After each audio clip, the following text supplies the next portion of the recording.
As I was talking with many of you during the breaks and cocktail reception yesterday, I was thinking of the topic of this panel, and I decided that I would just get started with the discussion a little early. And so I engaged some of you on this topic.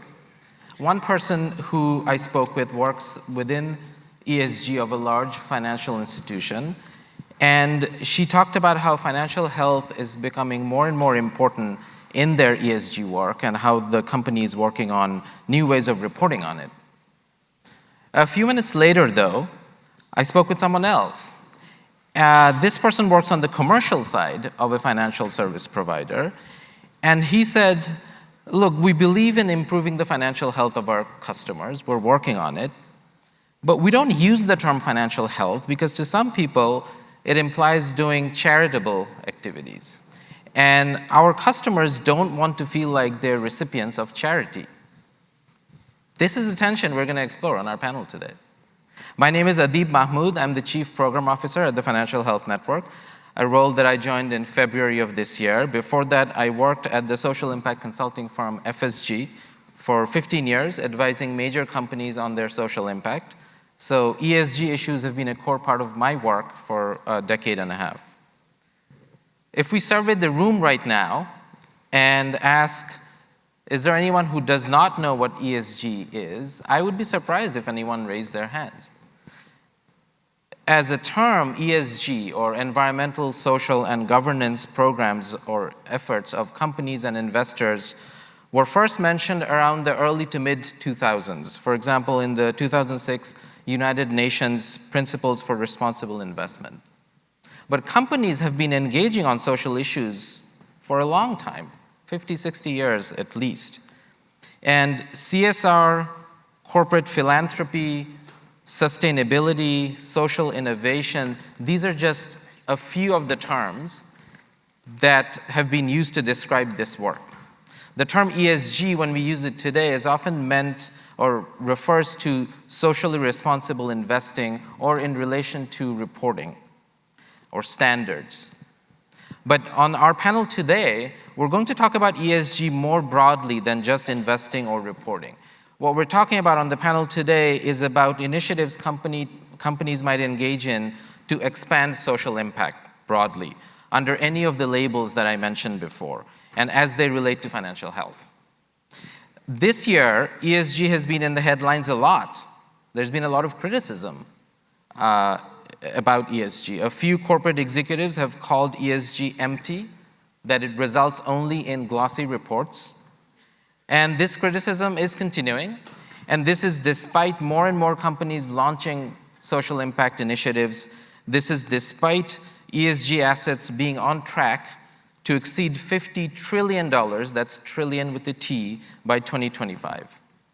So with this debate unfolding about ESG, does this help or hinder our mission, what we're trying to do to promote financial health? Let's ask our panel. Sitting to my left is Franz Pasha, who serves as PayPal's Senior Vice President and Chief Corporate Affairs Officer, responsible for leading the company's global communications, employee engagement, public affairs, and strategic research functions. Franz also oversees PayPal's global social innovation efforts. To Franz's left is Elena Botea. Elena is a principal at Omidyar Network, where she manages a portfolio of grants and investments aimed at encouraging responsible corporate conduct on social, consumer, and worker issues. And to her left is Worku Gashu. Worku is Vice President of Inclusive Impact and Sustainability at Visa, where he leads the company's efforts to drive inclusive and equitable economic growth in North America. I'll start with you, Franz, and then go to Worku. As you think about financial health, in your two companies, where does financial health fit in your ESG agendas of your companies? And when we think of ESG, does it fit under just the S, social, or does it go beyond that? Franz? Yeah. So I think, our approach to financial health is really baked into the core of our mission. And so I think we started many years ago, and when we spun out of eBay and we articulated the mission for the new PayPal, we put at the heart of the mission, our focus on democratizing financial services and a commitment to improving the financial health of our customers and communities. And so we've taken an approach to financial health that I think has informed all parts of what ultimately is an overarching ESG agenda. So we focused on financial health in the way we think about products and services and our customers' lives. We focused on financial health with respect to our employees, and we can get into that later, but in employee financial wellness and what that means. We focused on financial health of the communities that we serve. When we think about sustainability and climate change, we're focusing on financial health and adaptation and the kind of resilience that we have to support in communities. So for us, it's a through line of our entire sensibility. So from an ESG perspective then, it comes through in each aspect of how we think about ESG.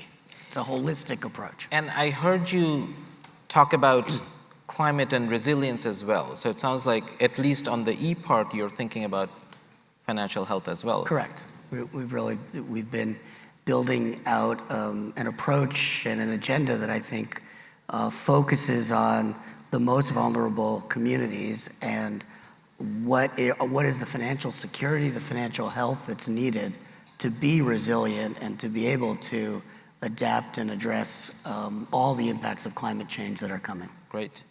What about you, Warku?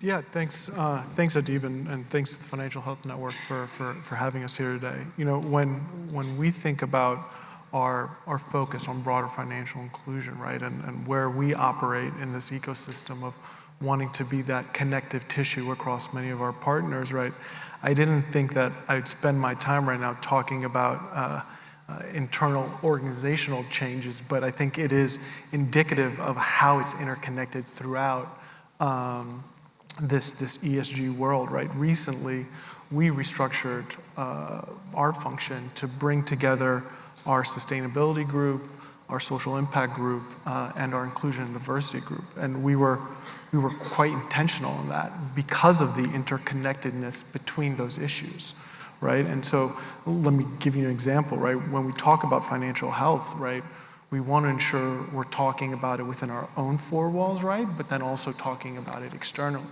And in working with our inclusion and diversity team that's now, an active partner in our day-to-day work, right?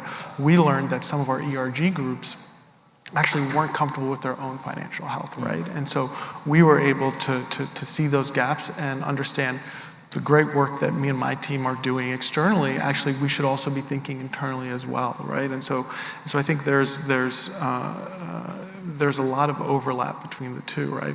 When we talk about our sustainability work, right?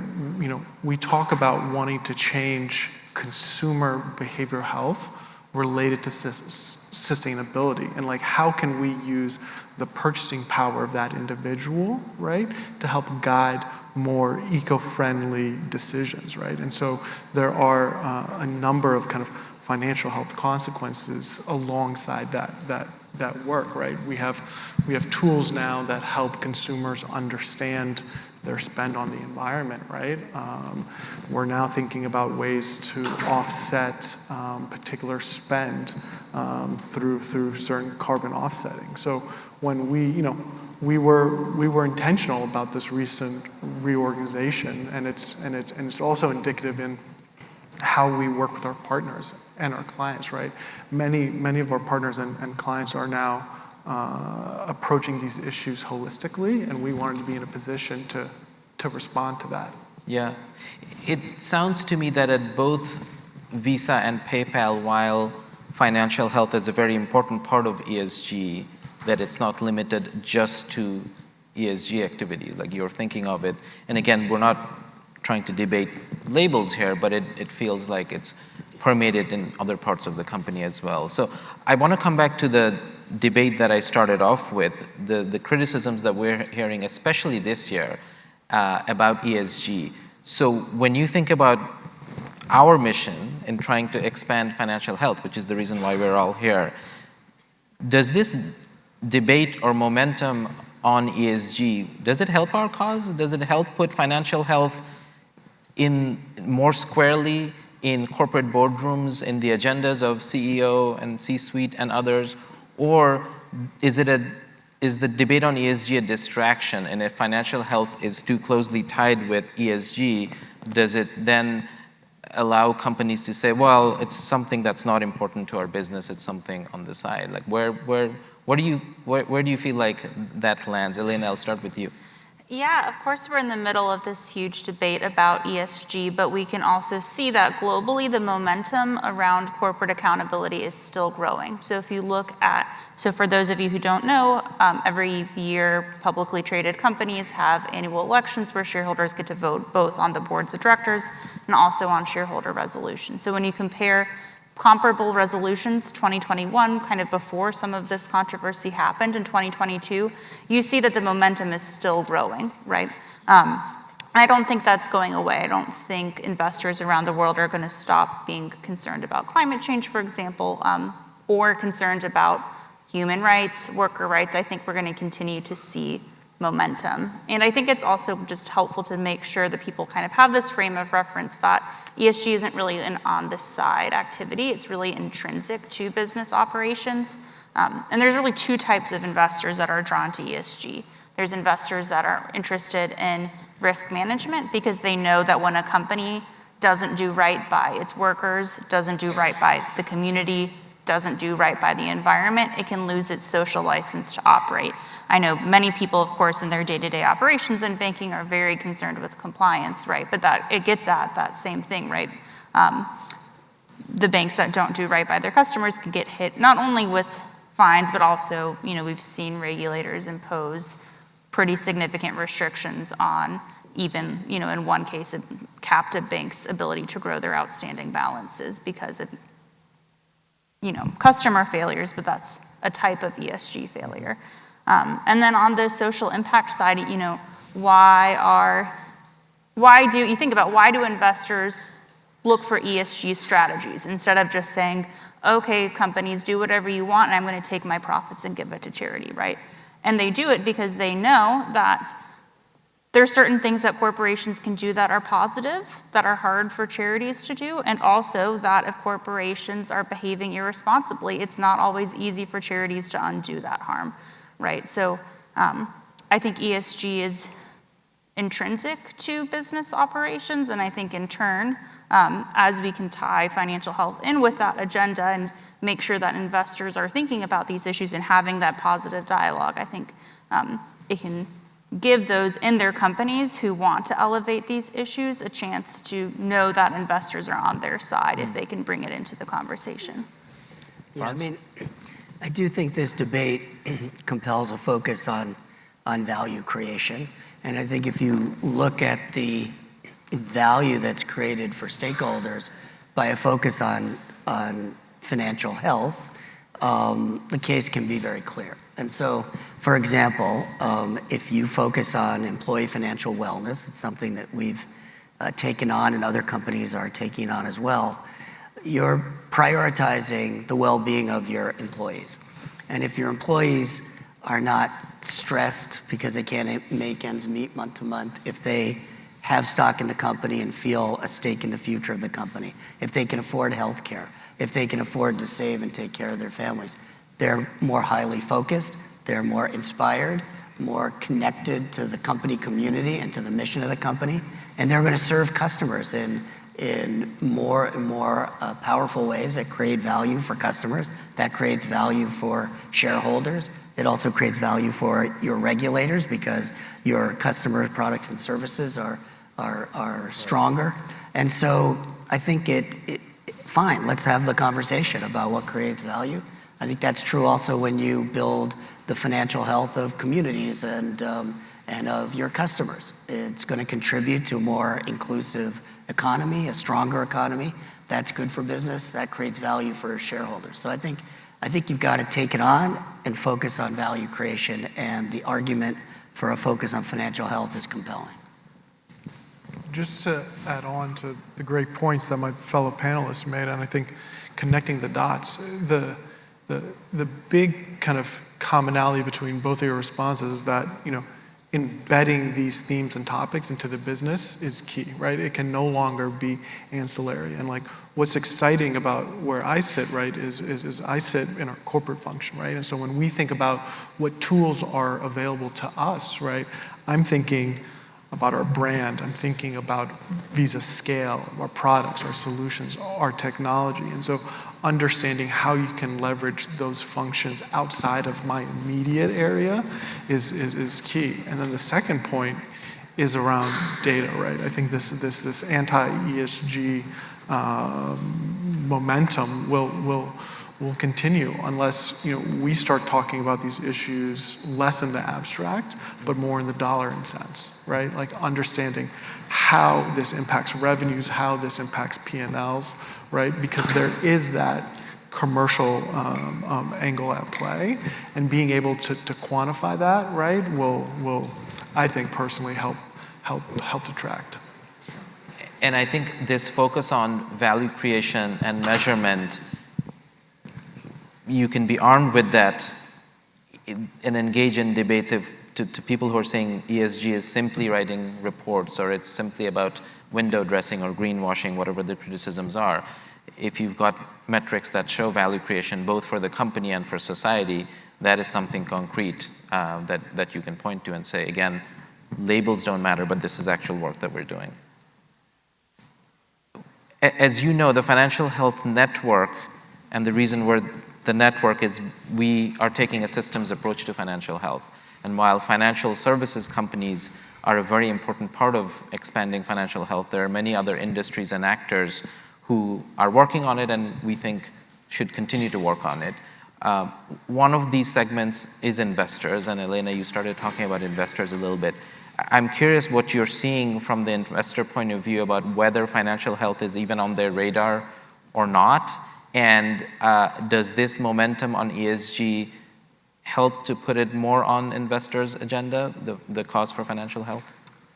Yeah, so if you look at what two issues investors have been really pushing banks and other financial service companies on in the ESG space, there's two that really pop out. The first is climate, Paris-aligned lobbying, and whether a bank is lending to high carbon or fossil fuel industries. And the second is, I think about 6 major companies within the financial services space in the last 2 years have had investors ask them for a civil rights audit. And of course, that civil rights audit is tied to these ideas of, are there disparities both in how you're treating your workers and also in how you're treating your consumers? But I think like one thing I think can be challenging or frustrating, I used to work in banking myself and in the lending industry, is a sense of like, oh, investors don't understand us. They don't understand our business. They're asking these really big picture or unrelated questions. And I think part of the reason that happens is like you work at a company,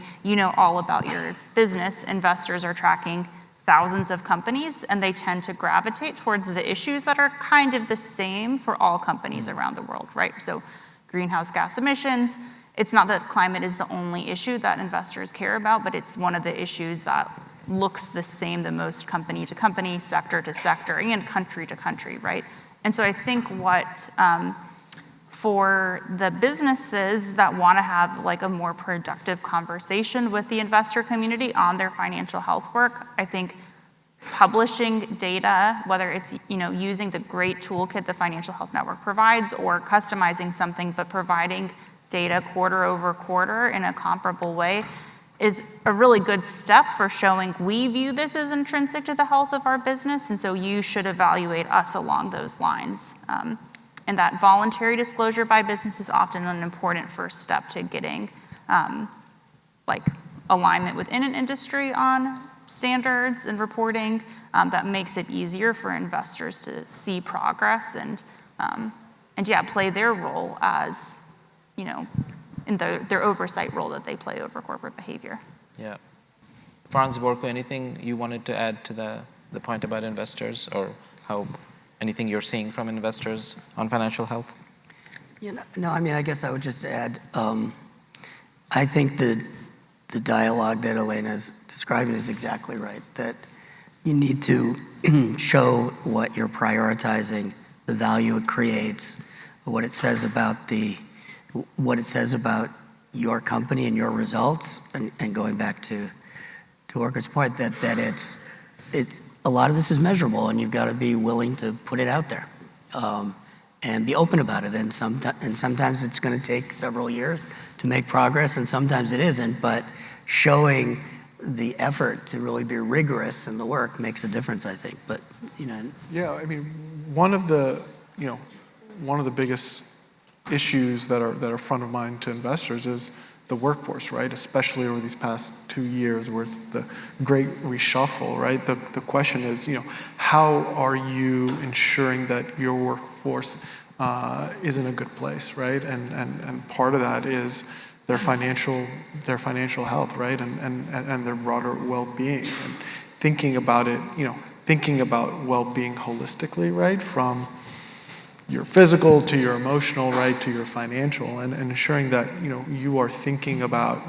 what they're facing in the day-to-day, right, so that they can focus on their job, and executing that to the best of the ability will ultimately help the bottom line, right? And so how can you position these issues to reassure your investors that you're caring about your workforce, which is your most important asset of a company. Yeah, and it comes back again to our recurring theme of the value creation, showing the data, and showing why it's material to the company.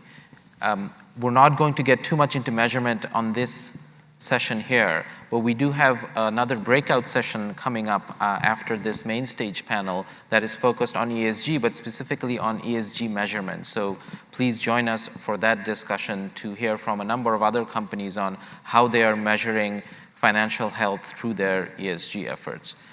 We saw yesterday, we talked about the Pulse data and how for the first time in several years, financial health in this country is declining. How might that cause the industry or any of your organizations to think about how you prioritize financial health, if at all? You want to jump in? All right. Please start. Okay. Sure, yeah. I mean, I think, one of the underlying reasons that maybe we've talked about why financial health might be lagging for consumers and the American public as a whole is that wages are not rising as fast as prices are, right? But we've also seen so far inflation has been good for corporate profits, right? So they're raising their prices faster than their costs are going up and faster than they're raising the wages of workers, right? So right now, there's not a lot of disclosure on the human capital side, but there's a big coalition of investors called the Human Capital Management Coalition that has some of the US's biggest investors like CalPERS and CalSTRS as a part of it that are calling for companies to disclose more of how they treat their workers, how they pay their workers, and the attrition. And I think as we see the American public and also people around the world under a greater amount of financial stress, and seeing that wages aren't rising as fast as prices and also aren't rising as fast as corporate profits, that could be a push in the right direction for everybody to have an important conversation about how is value being shared across all of the people who are involved in creating that. I mean, I think that for many companies, the period of the pandemic brought us closer to the needs and lives of our employees, because there was so much change taking place and needs were changing, and it was we all had to learn how to work in different ways and how to build community in different ways and how to take care of each other in different ways. And I think that was true of how we connected with customers as well, and understanding what customers' needs were and what were the stress points. I think that this data shows that we have to continue to be fully engaged. And to basically, continue that strong focus on financial health and what it means for our employees and our customers and how we can help to support it. And I think that, clearly the stress, there are a lot of different stress points, and trying to understand the data is important. But for global companies, there are some things, we can't control everything, but there are some things we can control. We can control how we treat our workforce. how we compensate, how we support. We learned during the pandemic that there was flexible ways to work that we hadn't known before. And we're going to learn from this, and we'll have to do more, I think. And I think that full engagement with customers is going to be an important outcome of data results like this. You know, for me, what was indicative through the recent Pulse survey, but then also just the trends we've seen over the past 2 years is, you know, the pandemic kind of changed the development of product and innovation alongside it, right? And so thinking about, right, when you think about the consumers, right, what are new tools or applications, right, that could help address some of these stresses? And, you know, I'm thinking back to some of the work we've done around earned wage access, right? Ensuring that people have access to money that they've earned, you know, prior to certain paycheck dates, recognizing that those ups and downs and those peaks and that access to cash, right, is important for their own financial health, right, and how they can continue on their livelihoods. And so I think, you know, yes, some of the data has been stark, but what gives me hope, right, is some of the innovation and products that have really kind of spurred as a result of the last 2 years. We're going to change the format a little bit. We're not going to Q&A. Again, if you're interested in more discussion on ESG, please come to the breakout session. But let me make any of you the moderator. Do you have questions for each other?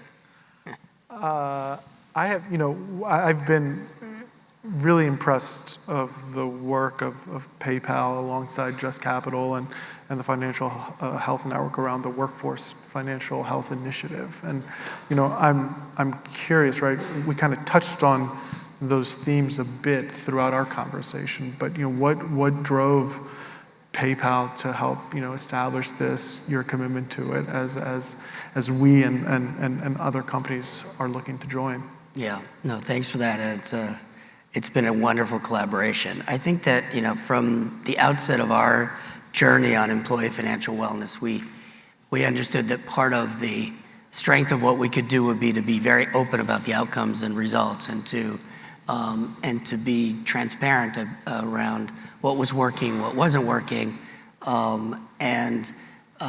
Just Capital was on this path as well, and we formed a partnership with Just Capital and with the Good Jobs Institute, the Financial Health Network, to try to bring together companies that were on this employee financial wellness journey, share best practice, share data, try to understand what's working, what we can do. And we've had some great companies have joined. I won't try to list all of them, but, you know, Prudential, Chobani, we would welcome Visa as a fantastic partner to this. But it's been a really interesting journey. We've worked on a case study with MIT. We've worked on being able to, you know, help to disseminate best practices, approaches. The Financial Health Network has been a terrific partner and has provided a lot of the, you know, sort of research and intellectual firepower. So it's a great initiative. I'd encourage anyone who's interested, and I know there are folks in the audience from Just Capital as well. So definitely get involved. Okay. Well, one question I would have for the two of you is, how has the conversation with investors changed over the last 5 years with companies? Are there other trends, or, you know, what's coming up in those dialogues? Yeah.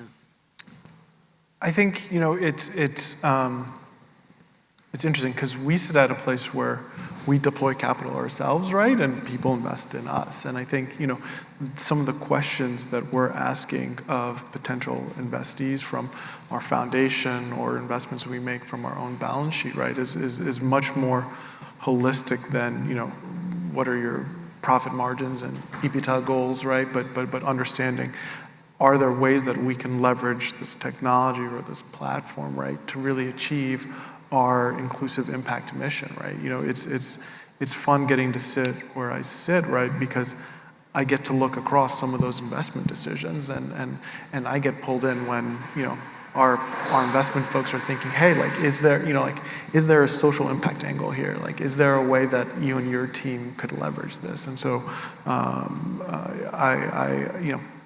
I see it as almost a two-way street. Yeah, I might add, I think that's right. I think it's an ongoing, the dialogue is, I think, much more fluid and less episodic than in the past. But I also think that there's a broader discussion of all the ways that companies can put their resources to work on social impact, on sustainability. For example, how you might use your balance sheet and how you might place capital, for example, in community financial institutions that are serving communities that need capital investment, or how you might partner with nonprofits and extend your reach through those kinds of partnerships, or ways in which you undertake impact investing, or supporting other kinds of venture that might further an agenda on racial equity or an agenda on gender equity. And I think that it's a broader conversation, and there are many ways to go back to that sort of value creation that we talked about earlier. Yeah, we're sitting here talking about impact investing when Omidyar is one of the preeminent impact investors. So I feel like we should be asking you all. How have you seen the market change? Right, there's been a lot of capital, a lot of dry powder in this sector in this segment over the past 5 years. But one of the things that a lot of the institutional investors are asking about is what's the exits like, right? What are, after you make these investments, right, what are the future return possibilities? And I'm curious, just over your investment lifespan, right? Have you seen any of your larger investments pay dividends? Yeah, well, I should also say that Omidyar Network, which is one of the philanthropies of Pierre and Pam Omidyar, really started as an impact investor, and that's still a big bread and butter part of how the family thinks about their theory of change. But also at the same time, over the last 5 years, there was an awareness really similar, I think, to the financial health networks kind of view that these are systems issues that take systems approaches, a sense that we had to, as a whole overarching community and as a country, look at some of the underlying issues and the systemic issues that can prevent impact investments from making a difference. So the Omidyar Network's work on financial health and fintech investing spun off into an organization called Flourish, and similarly other impact investing branches spun off into other kind of sister organizations to Omidyar Network. And then our organization really started thinking about what are those underlying issues that prevent us from having an economy that works for everybody. So that's where now my focus is and part of that has been this lens of investor stewardship. So I'm hoping most of you in the room have a little bit of retirement savings and have that one of 8 financial health networks kind of check boxes checked off, which means that if you have a little bit of retirement savings, you're an investor too, right? And so, but thinking about how can, we all have probably heard of this idea of shareholder primacy, right? So this idea that at the end of the day, investors get their way, right? But investors are so diverse, not diverse enough because of the racial wealth gap, but still, of course, come from all different walks of life, many working people. And so how can investors play a role in being effective stewards of the companies they own and holding corporations accountable for doing the right thing? That has been one of our biggest shifts as an organization. So from just being an impact investor ourselves and making impact investments. Our most recent impact investment on kind of my part of the firm was in a firm called Novata that does ESG disclosure within the private equity industry, because private markets, of course, it's a very, very different ballgame. But yeah, for us, the biggest change has been trying to adopt more of that systems approach like our friends at Financial Health Network and think about what does it take to kind of create an economy that works for everybody. And that's a very important and unique role even within the funding community that the Omidyar Network plays, again, in taking that systems approach and thinking about how do you change incentives and behaviors and empower consumers and workers. So thank you. We are at the end of our time on this panel. as I reflect on both this panel and some of the data and stories that we've been hearing for the last day and a half, 2/3 of our country is still not financially healthy. Wealth of the average white household still remains 10 times that of the average black family. And the stories in Jessica Bruder's Nomadland continue. So we know that companies both have a responsibility and an opportunity. And investors are coming in to this arena and beginning to think about financial health as well. So I will leave you with one question to ponder. Whether you work within the ESG function of a company or not, how are you going to be engaging the ESG function of your company to expand financial health? Please join me in thanking our panel.